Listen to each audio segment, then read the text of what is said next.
जय श्री कृष्णा। आपका कृष्ण ज्ञान ऊर्जा में स्वागत है। हम सब मिलकर के माघ मास के महात्म्य का श्रवण कर रहे हैं, जिसमें कहते हैं कि तुम्हारे तप में कोई बाधा नहीं पड़ेगी। जो मनुष्य तुम्हारे कहे गए स्रोत को पढ़ेगा, उसकी मुझ में अचल भक्ति होगी, उसके धर्म कार्य सांगोपांग होंगे और उसकी ज्ञान में परम निष्ठा होगी, ऐसा भगवान वचन कह रहे हैं। अब इतना कहकर के भगवान अंतर ध्यान हो गए और देवदूती भगवान के ध्यान में लीन हो गए।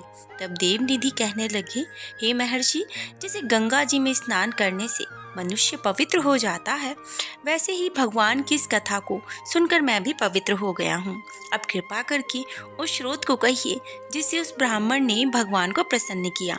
लोमेश जी आगे कहते हैं कि उस स्रोत को पहले गरुड़ जी ने पढ़ा और मैंने सुना, तो हे विप्र, इस स्रोत को अध्यात्म विद्या का सार और पापों का नाश करने वाला मानते हैं। वासुदेव, सर्वव्यापी और चक्रधारी, सज्जनों के प्रिय जगत के स्वामी श्री कृष्ण जी को मैं नमस्कार करती हूँ। जब स्तुति करने वाला जिसकी स्तुति की जाए तथा सभी जगत विष्णुमय है, तो किसकी स्तुति की जाए?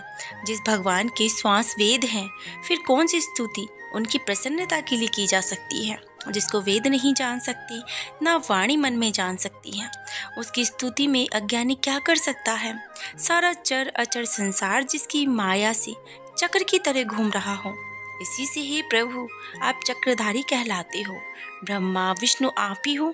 सारे संसार को उत्पन्न करने वाले ब्रह्मा को भी आप उत्पन्न करने वाले हो। जब जीव शरीर को धारण करता है, तब उसको ज्ञान उत्पन्न होता है। तुम सब सुखों के दाता हो, इसमें कोई भी संदेह नहीं है। आपसे संपूर्ण सुखों को देने वाली बुद्धि उत्पन्न होती है। आप ही पांच कमरेंद्रियां, महापंचभूत तथा मन के विविध भाव हो। ब्रह्मा विष्णु रुद्र की कल्पना से आप संसार की कल्पना इसी प्रकार करते हो जैसे पिता पुत्र की करता है। कवियों में जो रूप शोभा देते हैं, उन निर्गुण विष्णु भगवान को मैं नमस्कार करता हूँ। जिसमें ज्ञान न रखने से श्रुतियों में कहे हुए कर्मों को लोग करते हैं, उस पवित्र ब्रह्म को मैं नमस्कार करता हूँ। मैं उस सतरूप को, हरि को, जिनमें योगी लोग सब प्राणियों के आत्म रूप देखते हैं, उनकी उपासना करते हैं, जिनको अद्वैत कहते हुए गाते हैं और यज्ञ करते हैं, उस माधव भगवान को मैं नमस्कार करता हूँ। मनुष्य को माया और मोह में पैदा हुए विचित्र आभास, अहंकार और ममता को जानकर खो देते हैं, उन भगवान को मैं नमस्कार करता हूँ। संसार में मनुष्य के मोह रूपी वायु से सदा भभकने वाली ज्वाला आपके चरण कमल की छाया पहुँचने से नहीं जलाती। जिसके स्मरण मात्र से मोह, अज्ञान, रोग, दुख दूर हो जाते हैं, उस अनंत रूप को नमस्कार करता हूँ। जिससे मिल जाने पर और किसी दूसरे की इच्छा ही नहीं रहती, जिसको जानकर अद्वैतवादी आत्मा को देखते हैं। यदि विष्णु शब्द का अर्थ और उसके विषय का ज्ञान एक ही हो, तो सत्य है माधव, इस संसार की माया में फंसकर तेरे ही ध्यान में रत रहता हूँ। यदि वेदांत दर्शन से भगवान सारे जगत में व्याप्त है, तो इसी सत्य से भगवान में भरी निर्विघ्न भक्ति हो, जो बीज नहीं होती, तो वे बिना बीज के स्वयं विद्यमान है, सो है विष्णु भगवान। ज्ञान रूपी रंग से हमारे बीज के टुकड़े टुकड़े, जो सृष्टि स्थिति और लय के लिए ब्रह्मा विष्णु महेश तीन रूप धारण करते हैं, और कार्य में सत रज और तम इन तीनों गुणों में विद्यमान है, वह भगवान मुझ पर प्रसन्न हो। जो प्राणियों के हृदय रूपी मंदिर में निर्मल देव वास करते हैं, वह भगवान मुझ पर प्रसन्न हो। जो अविद्या पूर्ण संसार का त्याग करता है, जगन में आप हो, आपका बनाया हुआ विश्व आनंद करता है, आपके त्याग करने पर अपवित्र हो जाता है, उसका साथ करने पर भी तुम बिना साथ के बने रहते हो। विकार रहित, जिनके चावार के पंच योग से पैदा हुआ चैतन्य मानते हुए उपासना करते हैं। जैन लोग आपके शरीर का परिणाम मानते हैं और सांख्यवादी तुम्ही को प्रकृति से परे पुरुष मानकर ध्यान करते हैं। जन्म इत्यादि से रहित चैतन्य रूप सदा आनंद स्वरूप उपनिषद जिसकी महिमा गाते हैं। आकाश आदि पंच महाभूत, देह, मन, बुद्धि और इंद्रियां सब कुछ तुम ही तो हो, तुमसे अलग और कुछ भी नहीं। तुम ही हो सब प्राणियों के उत्पन्न करने वाले और हमें शरण देने वाले। तुम ही अग्नि, रवि, इंद्र हो, मंत्र, क्रिया और फल भी तुम ही हो। कर्म के फल देने वाले ही बैकुंठ के स्वामी तुम्हारे सिवाय कोई है ही नहीं। मैं तुम्हारी शरण में हूँ। सब प्राणियों के हेतु तथा उनको शरण देने वाले तुम ही हो। जैसे युवा पुरुष की युवती में और युवती की युवा में प्रीति होती है, वैसे ही मेरी प्रीति तुम में है। जो पापी भी आपको प्रणाम करता है, उसको यमदूत ऐसे नहीं देखते जैसे उल्लू सूर्य को।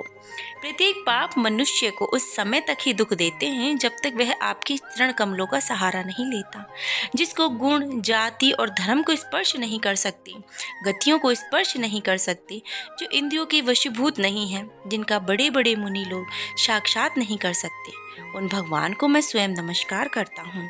जितनी ज्ञान रूपी सुंदर गुण हैं, जिन्होंने सुख स्वरूप मोक्ष रूपी लक्ष्मी का आलिंगन किया हो, जिन्होंने आत्म स्वरूप सुख भोगा है और जिन्होंने ध्यान रूप से मृत्यु को वश में कर लिया हो, ऐसे मुनियों में सेवित भगवान को मैं नमस्कार करता हूँ। जो जन्मादि से अलग हैं, जिनको काम, क्रोध आदि में दुख नहीं, दोष नहीं देते, उन वसुदेव को मैं नमस्कार करता हूँ।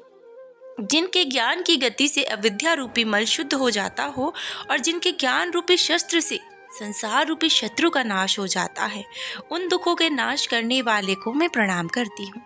जिस प्रकार भगवान उस सब स्थावर जंगम संसार को उत्पन्न करते हैं और इसी सत्य से भगवान मुझको दर्शन दें, हे प्रभु मुझे दर्शन दो। इस प्रकार उसकी सच्ची भक्ति देखकर भगवान ने प्रसन्न होकर उस ब्राह्मण को दर्शन दे दिए और उस ब्राह्मण की स्तुति से प्रसन्न होकर तथा उनको वरदान देकर भगवान अंतर्ध्यान हो गए। अब वह ब्राह्मण कृतकृत्य होकर भगवान में लीन हो गए और शिष्यों के साथ स्रोत पढ़ता हुआ तपोवन में रहने लगा। अब जो कोई मनुष्य इस स्रोत को पढ़ता है अथवा सुनता है, उसकी बुद्धि पाप में नहीं लगती और न ही वह बुरा फल देखता है। इसके कीर्तन से मनुष्य की वृत्ति, बुद्धि, मन और इंद्रियां स्वस्थ होती हैं। जो भक्ति पूर्वक इसके अर्थ को विचार कर इसका जप करता है, वह वैष्णव पद को प्राप्त होता है। इसके सदैव पढ़ने से मनवांछित कार्य सिद्ध हो जाते हैं। मनुष्य सुपुत्र पाता है और धन, पराक्रम और चिरायु प्राप्त करता है। इसके पाठ से बुद्धि, धन, यश, कीर्ति, ज्ञान और धर्म बढ़ते हैं। दुष्ट ग्रहों की शांति होती है और यह व्याधि और अनिष्टों को दूर करता है, दुर्गति को तारता है। इसके पढ़ने से सिंह, व्याघ्र, चोर, भूत, देव, पिशाच और राक्षस को भय नहीं रहता। जो भगवान का पूजन करके इस स्रोत को पढ़ता है, वह समस्त पापों से ऐसे ही अलग रहता है जैसे पंख से कमल। जो गति गंगा आदि में स्नान से मिलती है और जो इस स्रोत का 1 काल, 2 काल या 3 काल पढ़ता है, उसे अक्षय फल की प्राप्ति होती है। जो मनुष्य प्रातःकाल इस स्रोत को पढ़ता है, वह इस लोक और परलोक में अक्षय सुख को पाता है। अब वेद बुद्धि का बनाया हुआ यह स्रोत भगवान को अत्यंत प्रिय है और भगवान के दर्शन करने वाला है। योग सागर नाम का यह परम स्रोत परम पवित्र है। अब जो कोई भक्ति पूर्वक इसे पढ़ता है, वह विष्णु लोक को ही जाता है। अब पिशाच के मोक्ष की कथा को सुनिए, जिसको हम अगले महात्म्य में जानेंगे। तब तक आप श्री हरि भजन जरूर करें और अपने आप को स्वस्थ रखें। जय श्री कृष्णा। राधे राधे।